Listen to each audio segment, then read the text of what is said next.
मासलपुर टाउनाव मिजिं फेशन स्ट'रनि दखानाव अर खामदों। थांनाय 25 मे 2025 अक्ट'आव मुसलपुर टाउननि रश्मितारा मार्केटआव गिलु बालु अर खामदों। मिजिं फेशन स्ट'रनि गंसे जि दखानाव अर खामना सेवहांगार जायो।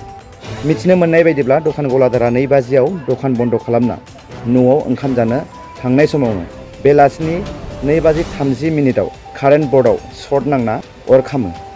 बेजों लोगोसे साखाथिनि दखानफोराबो एसे एनै मुवा बेसादफोरा डेमेज जादों होनना बुंथिदों। अर खामफुबाय थानाय समावनो फायार ब्रिगेडखौ लेंहरनाय जादोंमोनब्लाबो दखाननि मुवा बेसादखौ मोनसेबो बासायनो हायासै होनना दखान गलादारा बुंथिदों। दखान गलादारा फोरमायनाय बायदिब्ला गासै 30 लाखनिबो बारा खहा जादों होनना बुंथिदों।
Buah ini kendala buat tahu kumpul kan? Takkan jero. Foto naik sih kena orang lain kau senai kumpul. Kau mentan juga. Hello, good morning. आज मैं दुकान पे हूँ, स्कूल से आ गई हूँ। देखो मेरी दुकान टोपी है और देखो हिल भी है। कितना अच्छा है, कितना अच्छा है। देखो देखो ये टोपी है, देखो ये बच्चों का कुर्ती और ड्रेस भी है, फ्रॉक भी है, जंपेन भी है।